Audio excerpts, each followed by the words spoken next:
अल्लाह ने सूरह मुल्क में अपनी बहुत सारी नेमतें बयान की, ने दलाई दिए। हम कुरान को असल में पढ़ते नहीं है कि कुरान हमसे कहता क्या है। आप खुद सोचो कि जिसने कायनात बनाई और जिसने पूरी कायनात इंसान के लिए बनाई, तो वो इंसान को जब गाइड कर रहा होगा कि सही क्या है, गलत क्या है, फायदेमंद क्या है, नुकसानदेह क्या है, तो कैसा, यानी कितनी अहम बात होगी वो, और उसकी तो ज़रूरत इंसान को सबसे ज़्यादा है। लेकिन अलहम से लेके वन्नास तक, और अजीब बात ये भी है कि अल्लाह ने 1400 साल पहले इस किताब को नाजिल करके ऐसी हिफाजत की है, इसकी ऐसी हिफाजत की है कि आज हमें 1400 साल पुरानी कोई किताब, कोई तहरीर इतनी महफूज नहीं मिलती। कोई दुनिया को चैलेंज है, कोई दिखाओ ऐसी किताब। इसकी वजह भी वही है कि भाई अल्लाह का कलाम है, अल्लाह ने अपने बंदों से बातचीत की है। बड़ी इंपॉर्टेंट बात है, बहुत अहम बात है, तो वो ज़ाया हो जाए। वही अगर ज़ाया हो गई तो फिर तो हम हिंदुओं से पूछेंगे कैसे ज़िंदगी गुजारनी है, अंग्रेज़ों से पूछेंगे क्या करना है, जैपनीज से पूछेंगे क्या करना है। भाई किससे पूछेंगे? ये भी तो हमारी तरह के इंसान है भाई, ये हमें थोड़ी बता सकते हैं, तो हमारी तरह के इंसान है, ये भी गलती कर सकते हैं। तो अल्लाह ने एक बड़ा शानदार काम किया कि नाजिल करके ऐसी हिफाजत की है कि एक हर्फ भी दाएं बाएं होने नहीं दिया उस। एक अजीब बात बताऊं आपको, आप हैरान हो जाओगे सुन के। एक अंग्रेज ने रिसर्च की है, तहकीक की है कि अगर कोई शख्स अपनी लिखी हुई तहकीक को हमेशा महफूज रखना चाहता है, महफूज का मतलब इस तौर पर कि लोग हमेशा उससे फायदा उठाएं, तो उसे चाहिए कि वो तहरीर अरबी में लिखे, किसी और जबान में नहीं आ रही बात। वजह उसकी ये कि उसने ये लिखा है कि हर जबान चेंज हो रही है और कुछ वक्त के बाद वो मुकम्मल चेंज हो चुकी होती है सिवाय अरबी के। यानी उसने खुद ये एतराफ़ किया कि आज आप 150 साल पुरानी इंग्लिश की किताबें पढ़ें तो आपकी समझ में, बोलो भाई, नहीं आएंगी।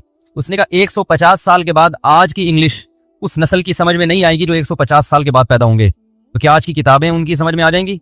मैं टीवी में आ रहा हूँ, बोलो भाई, तो फिर बोले ना, कुछ जवाब तो दें।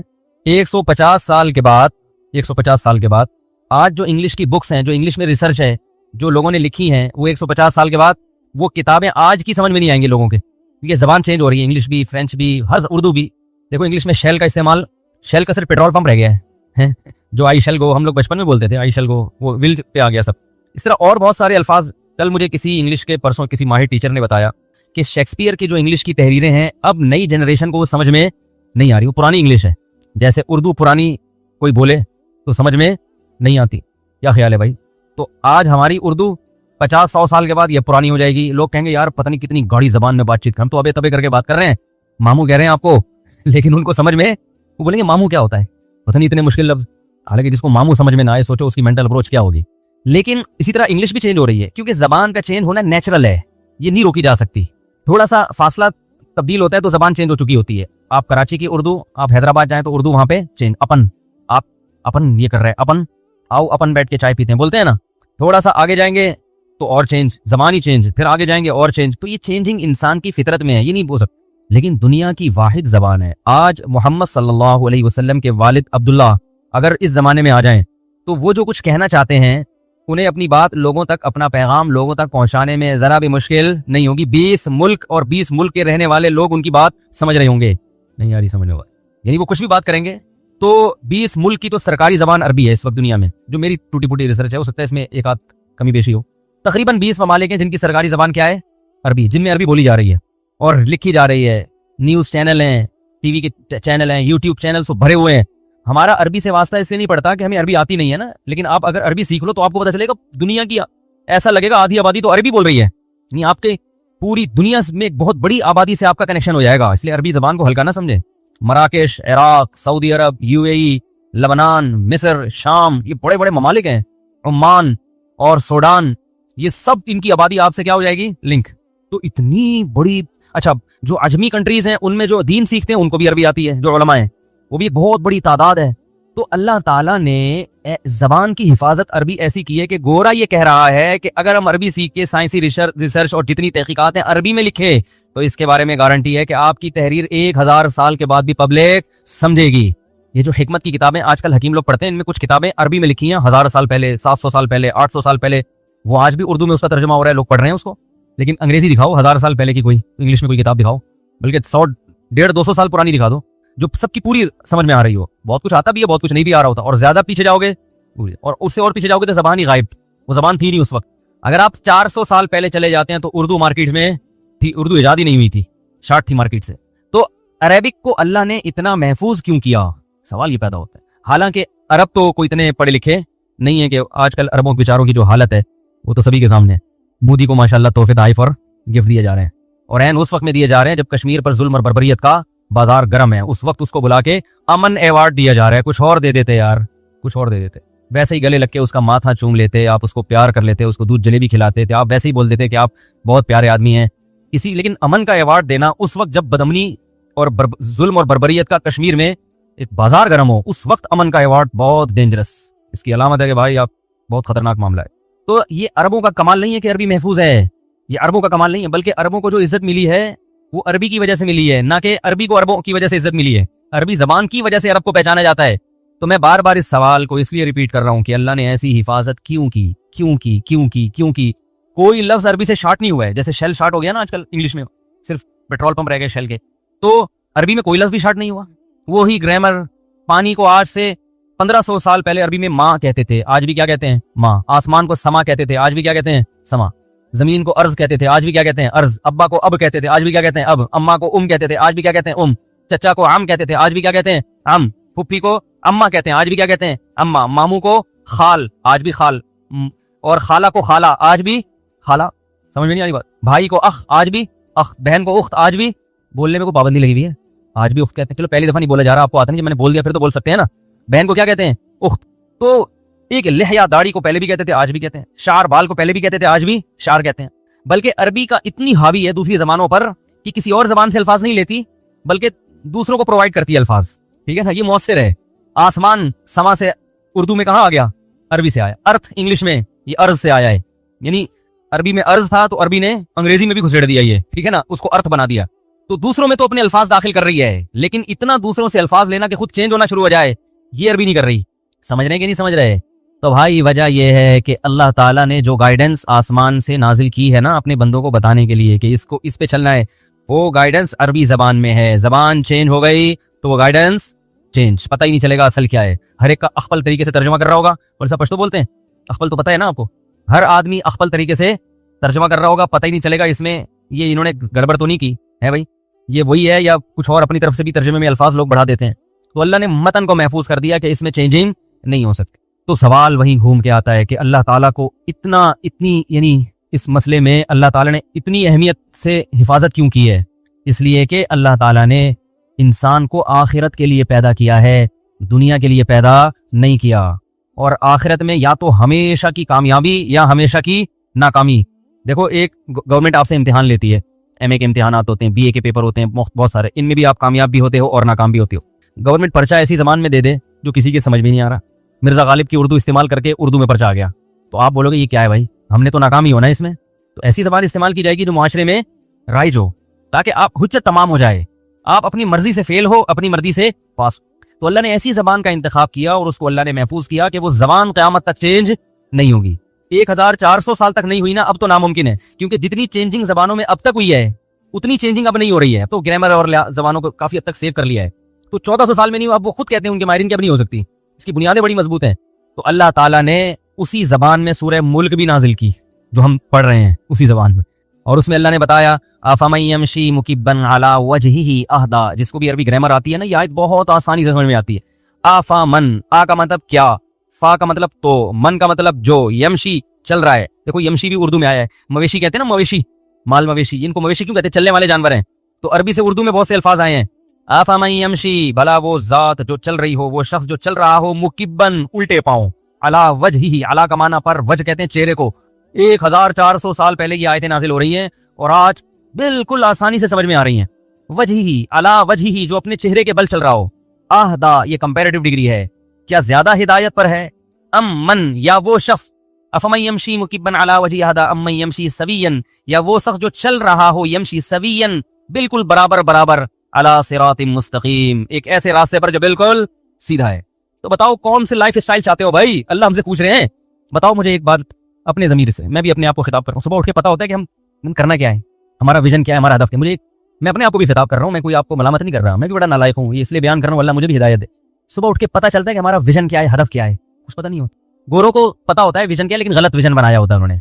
उस पर आप उनसे बहस करें तो साबित कर सकते हैं कि ये तुम्हारा विजन क्या है, गलत। जिस चीज को तुमने हदफ बनाया वो हदफ बनाने के काबिल नहीं है। लेकिन हमारा तो सिरे से कोई हदफ ना गलत ना सही, जॉब करनी पड़ती है मजबूरन कि रोटी तो बहरहाल पेट में जाए ना, भूख लगेगी, वो तो मजबूरन, वो भी कोई हदफ नहीं है। पढ़ लेते हैं कि यार अब कल्चर यही है कि स्कूल जाना है, फिर कॉलेज जाना है, फिर यूनिवर्सिटी जाना है, वो जाहिर है सब यही कर रहे हैं तो हम भी यही करेंगे। जॉब मिल जाए, पढ़े लिखे लोग अच्छे लग रहे होते हैं देखने से, थोड़ा इंग्लिश आ जाएगी। हमारे उस्ताद इंग्लिश को बोलते थे इंग्लिश, ठीक है ना, तो वो कहते थे इंग्लिश को सीधी तरह से बोलने में मजा नहीं, इंग्लिश को थोड़ा स्टाइल में बोलो तो फिर वो इंग्लिश बनती है। तो वो इंग्लिश को क्या कहते थे, इंग्लिश। वैसे ही उनकी तबीयत में मिजाज बहुत था, तो थोड़ा इंग्लिश आ जाएगी, थोड़ा सा ठिश फिश करना सीख जाएंगे, थोड़ी इज्जत हो जाएगी, एहतराम हो जाएगा, मर जाएंगे और क्या होगा। तो हदफ नहीं है। अल्लाह ताला हमें बता रहा है कि देखो जिसका एक हदफ होता है उसकी तरफ चलता चला जा रहा है। वो वाला लाइफ स्टाइल चाहते हो या जानवरों जैसी जिंदगी चाहते हो, जानवर का सिरे से कोई हदफ है ही नहीं। अब देखो कुर्बानी के जानवर हमने लाके बांधे थे, सोचते ही नहीं है कि क्यों कर रहे हो हमारे साथ, क्यों बांध रहे हो। एक जानवर जबा करो, दूसरा वो बड़े आराम से तीसरा खड़े हुए अपनी बारी का इंतजार कर रहा होता है, इसलिए कि उनका मकसद है टाइम पे खाना मिल जाए, प्यास लगे तो पानी मिल जाए। वो उनको मिल रहा है, कह रहे हैं छोड़ो भाड़ में जाए, वो मर रहा है, वो कट रहा है, उसकी चांपे मर रही हैं, उसके पाए लटके हुए हैं। अभी थोड़ी देर पहले वो हमसे बातें कर रहा था, है भाई, वही गाय हमसे बातें कर रही थी, अभी देखो उसकी खाल कैसे लटकी हुई है खूंटे से।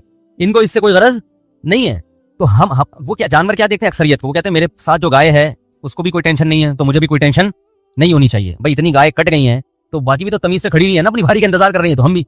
दलाइल से सोचना ये जानवर का काम नहीं है। इंसान में और जानवर में फर्क तो यही है कि वो हर वक्त सोचता है। ये जो राइट और रॉन्ग ये इंसानों की लुगत में है, जानवरों की डिक्शनरी में राइट और रॉन्ग का लफ्ज नहीं है, उनके यहाँ सब कुछ राइट है। वो कहते हैं इंसान का राइट है कि हमारे साथ राइट करे या रॉन्ग करे। ये भी शेर है भाई, ये भी क्या है, शेर है। इंसान का राइट है कि हमारे साथ राइट करे या रॉन्ग करे, उनकी मर्जी। इंसान की डेफिनेशन ही यही है कि वो हर चीज में सोचता है। तभी कुरान ने क्या कहा, अयहसबुल इंसानु अन युतरका सुदा, क्या तुम ये समझते हो कि तुम ऐसे ही छोड़ देंगे, हम तुमसे पूछेंगे नहीं ये क्यों किया। गैर मुस्लिम की जिंदगी, बेदीन लोगों की जिंदगी के कोई उसूल और ज़ाब्ते नहीं है। उनसे अगर आप पूछो ना ये क्यों किया, उनके पास इस क्यों का कोई माकूल जवाब नहीं होता। जवाब होता है, माकूल जवाब नहीं होता। जिस दुनिया को उन्होंने हदफ बनाया वो दुनिया उनके सामने साथ छोड़ती है, उनके सामने। मुझे परसों किसी ने बताया किसी बॉलीवुड के एक्टर के बारे में कि वो एक्सरसाइज करता है सुबह 4 बजे उठ के, और फिर पता नहीं क्या क्या उसकी रूटीन और बड़ा अच्छा लाइफ स्टाइल और जॉगिंग, और ये पाकिस्तानियों की तरह पोस्तियों की तरह जो सो रहे हैं, ऐसा नहीं हुआ, ऐसे जबरदस्त फिटनेस, ये खाना ये नहीं खाना, बड़ी जबरदस्त जिंदगी है।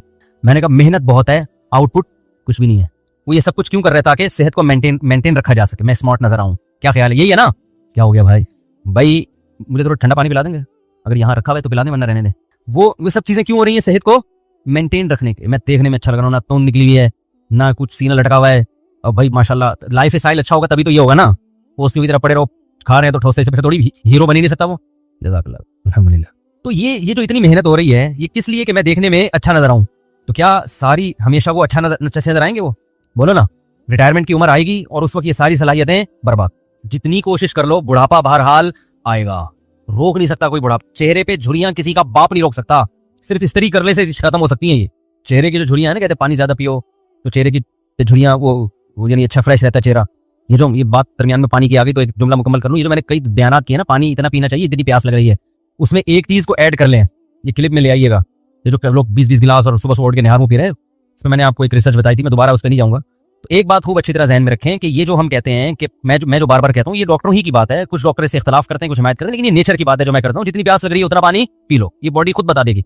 लेकिन इसमें एक चीज को ऐड कर लें कि बाज लोगों को जितनी प्यास लगनी चाहिए लगती नहीं है, उसकी वजह से उनकी बॉडी में पानी की कमी हो जाती है, उनको एक्स्ट्रा पानी पीना पड़ता है। समझ रहे हो।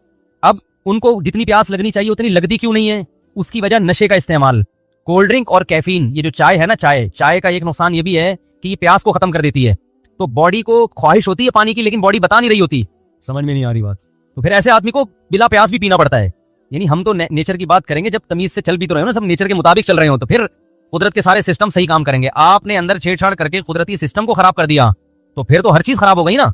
कोल्ड ड्रिंक भी यही करती है, पानी की कमी पूरी नहीं होती, लेकिन बॉडी को ऐसा लगता है कि पानी, क्योंकि उसमें शक्कर की मिकदार इतनी ज्यादा होती है, उससे तो और पानी की यानी पानी चाहिए होता है बॉडी को, लेकिन बॉडी मुतमईन हो जाती है कि हमने पानी पी लिया है, तो वो पानी की कमी पूरी नहीं करती। तो फिर ऐसे कोई इस तरह की कोई लाइफ में आपके एबनॉर्मेलिटी है तो फिर आपको पानी ज्यादा अलग से पीना पड़ेगा, क्योंकि बॉडी तो बता नहीं रही है जितने पानी चाहिए। मैं उस आदमी की बात कर रहा हूं अपने बयान में कि जिसको यानी उतना पानी पीना चाहिए जितनी प्यास लगे, जो नेचुरल लाइफ गुजार रहा हो। कोई पान गुटके और ये कैफीन चाय फूकता रहता है सारा दिन बैठ के, कड़क कड़क चाय के मजे लेता रहता है, ठीक है ना, और ये कोल्ड ड्रिंक चढ़ाता रहता है, वो तो फिर सारा अंदर का सिस्टम ही खराब है ना। तो उसको तो चाहिए कि फिर वो पानी ज्यादा पिए। असल तो ये चाहिए कि छोड़ दे ये चीजें, समझ रहे हो, ये चीजें छोड़ दे ताकि बॉडी जो है वो सही काम करे और जैसे उसको जितना पानी उसको चाहिए वो बताए। तो ये मसला होता है। चाय जो पीते हैं ना उनके साथ कि वो पानी की कमी। अच्छा, चाय एक तरफ प्यास का एहसास खत्म करती है, तो पेशाब ज्यादा लाती है। यानी पानी की जितनी बॉडी को जरूरत है बॉडी वो बता भी नहीं रही, और पेशाब जितना पानी बॉडी में है वो पेशाब बना के आप चाय कम करें या छोड़ दें तो देखो पेशाब कम हो जाएगा खुद ब खुद। तो वो जब आप चाय पियेंगे ना तो पेशाब क्या होगा, ज्यादा, उससे पानी निकल जाता है जिस्म का।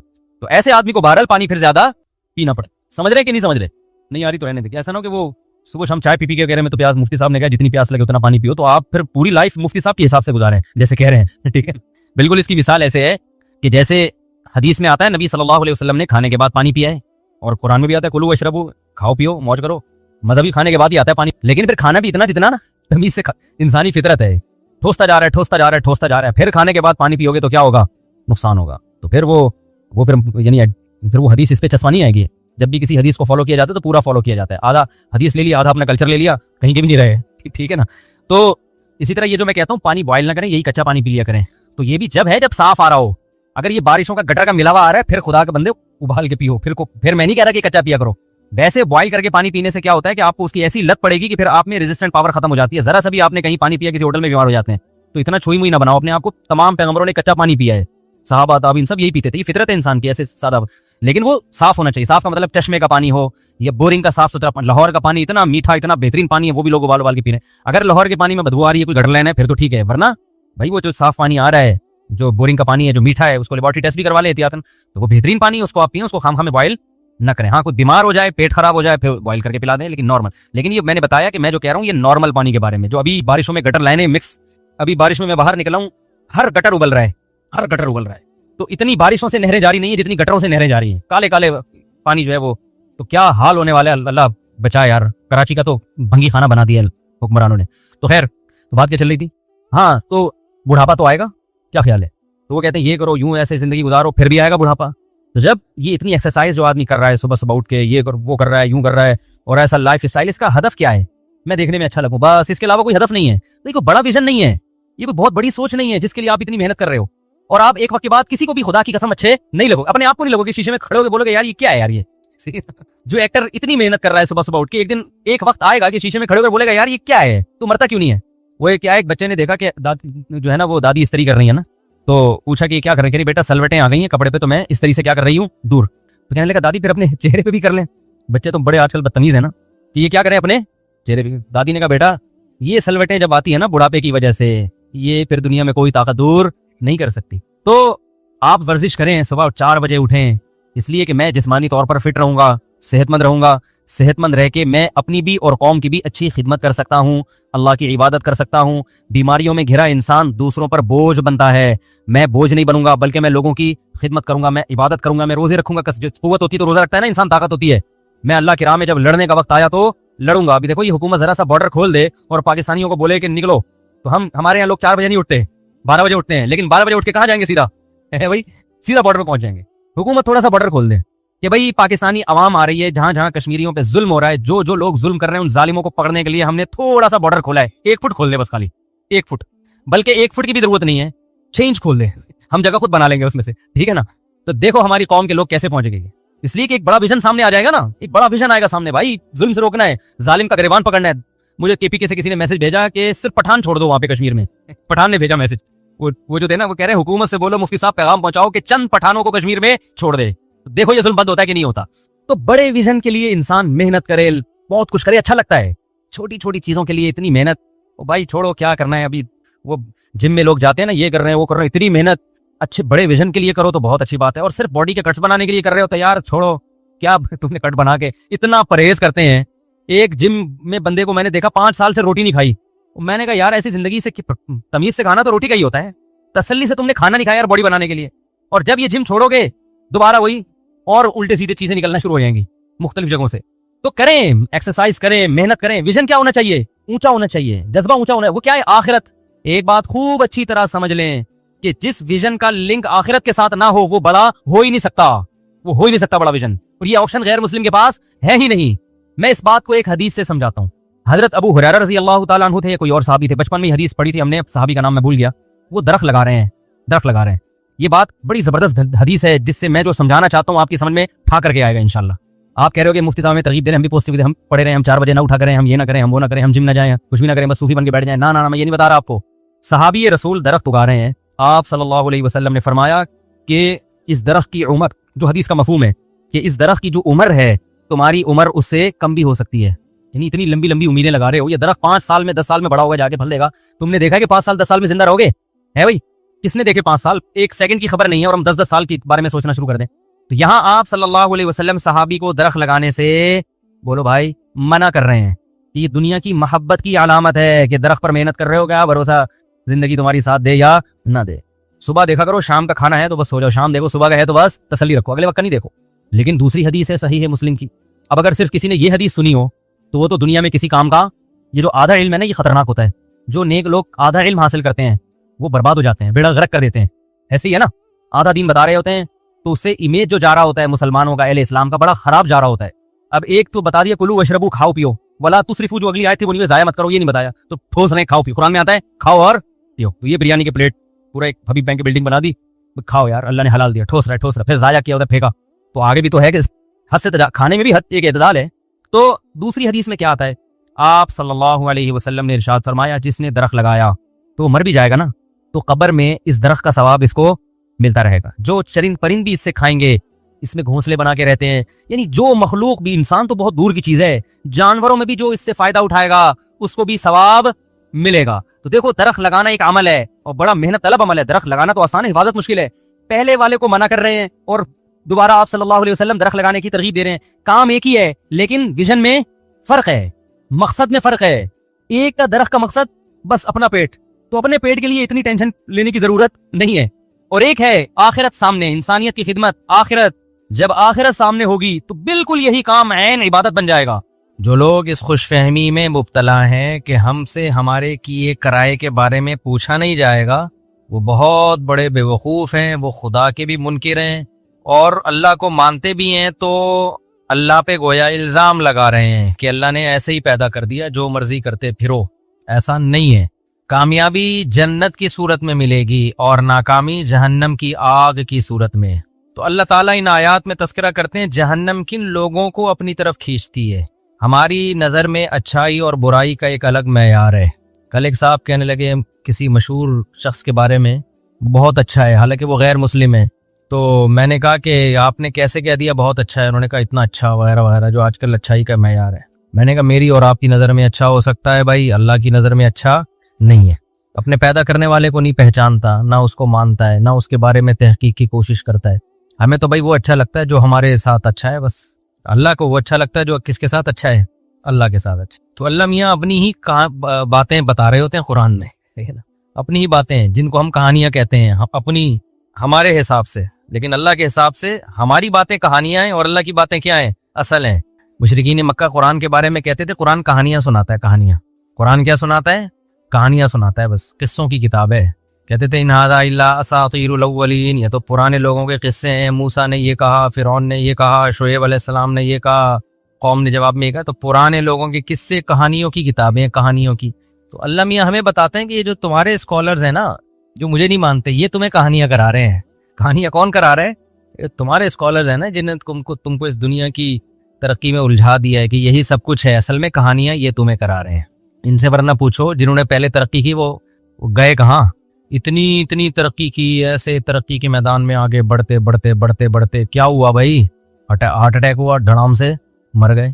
कोई बूढ़ा होके मर गया, कोई जवानी में ही मर गया, कोई एक्सीडेंट से मर गया, कोई बादशाह बन के मर गया, कोई वजीर बन के मर गया, कोई साइंटिस्ट बन के मर गया, कोई फलसफी बन के मर गया, कोई बड़ा फातेह बन के, सिकंदर आजम जैसा फातेह बन के भी मर गया।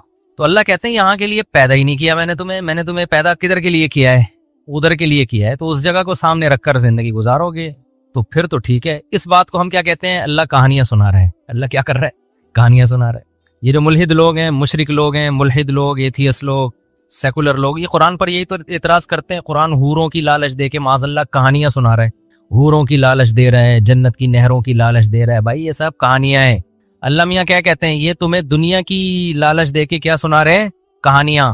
अल्लाह की बातों को कहानी कह रहे हो। वमन अस्दक़ु मिनल्लाहि क़ीला, हालांकि अल्लाह से सच्ची बात किसकी हो सकती है? और इंसान जब इंसान को गाइड करता है, उसमें अपने मफादात उसके सामने होते हैं, अपनी ख्वाहिशात होती हैं। तो अपनी ख्वाहिशात जिसके सामने हैं, वो जो तुम्हें बता रहा है वो ठीक है, और मैं जो सुना रहा हूँ वो क्या है? कहानियां। अल्लाह कहते हैं मेरा तुमसे क्या लेना देना, मुझे क्या फायदा?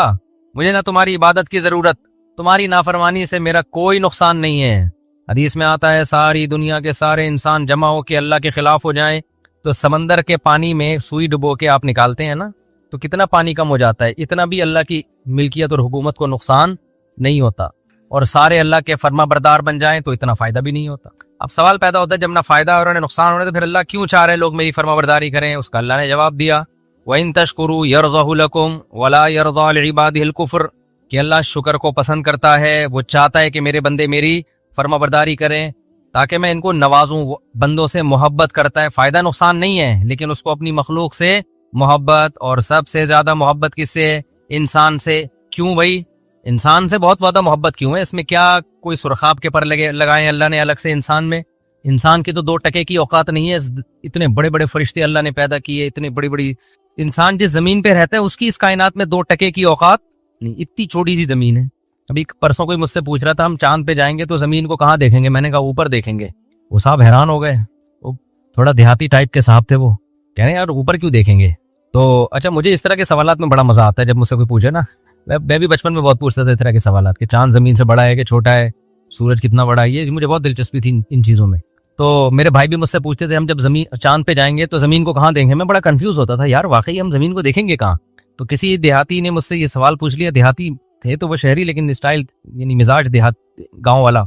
तो मैंने कहा बताओ जब हम चांद पे जाएंगे जमीन को ऊपर देखेंगे नीचे? उन्होंने कहा भाई नीचे देखेंगे, हम ऊपर गए हुए होंगे ना। तो मैंने कहा नीचे देखेंगे तो नीचे अपने पाँव होंगे। जब हम चांद पे जाके जमीन को देखेंगे तो नीचे चांद पे भी तो खड़े ही होंगे ना। तो नीचे क्या आसमान होगा? अगर ये नीचे जमीन होगी तो सर हमारा कहाँ होगा फिर? तो बेचारा घूमता ही रहा वो। मैंने कहा नीचे उतरा चांद से, जमीन पे ही ठीक है, आप जमीन पे ही क्या हो? ये बात यहाँ आपकी समझ में नहीं आएगी, वरना उसूली बात यही है कि जब हम चांद पे जाएंगे तो हम चांद पे यहाँ के हिसाब से ऊपर होंगे, लेकिन चांद के हिसाब से जमीन ऊपर होगी हमारे, क्योंकि ऊपर और नीचे होना ये उमूर इजाफिया में से है। उमूर इजाफी समझते हैं? हाँ भाई। तो हम जब चांद पे जाएंगे, मैं तो कहीं और ही चला गया, तो नीचे जब देखेंगे ना तो नीचे क्या होगी? चांद की जमीन होगी भाई।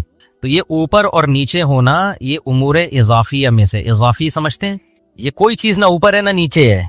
नजरिया इजाफत था ना, वो आइंस्टाइन का था, आइंस्टाइन का था मेरा ख्याल है नजरिया इजाफत। वो यही है कि इस कायनात में ना कोई भी चीज खुद से नहीं है। किसी भी चीज को समझने के लिए हम किसी दूसरी चीज से समझते हैं उसको। काला कोई रंग ही नहीं है। सफेद की वजह से काले को क्या कहा जाता है? काला। अगर सफेद ना होते ना तो कालों की बड़ी इज्जत होती, उन्हीं को लोग सफेद कह रहे होते। और सफेद को काले की वजह से सफेद कहा जाता है, गर्म को ठंडे की वजह से गर्म कहा जाता है, ठंडे को गर्म की वजह से। अब मैंने एक साइंटिस्ट है उनसे सवाल पूछा, मैंने कहा इस कायनात का असल टेम्परेचर क्या है? क्योंकि हमें जो गर्मी नजर आती है, मैं टॉपिक पर आ रहा हूँ, आप बोलोगे क्या दरस कुरान सुनने आती है क्या? किससे लेके बैठ गए मौली साहब? आ रहा हूँ बस। मैंने पूछा कि ये जो कायनात है ना, ये असल में ये उमूर इजाफी जो है ना, इजाफिया जिसे कहते हैं, इसको समझना बहुत जरूरी है। शरीयत में भी इससे मदद मिलती है चीजों को समझने में, बहुत फायदेमंद चीज है ये, इस लॉ को समझना। तो मैंने उनसे पूछा कि कायनात का असल टेम्परेचर क्या है? भाई हमें तो सितारों, सैयारों और सूरज की वजह से टेम्परेचर मिलता है ना। तो अगर सूरज की रोशनी नहीं मिलती तो हम 0 पे आते हैं, 0 से फिर माइनस पे आते हैं। तो अगर बिल्कुल ही कहीं हीट ना हो जरा से भी, तो फिर क्या माइनस कहाँ तक होगा?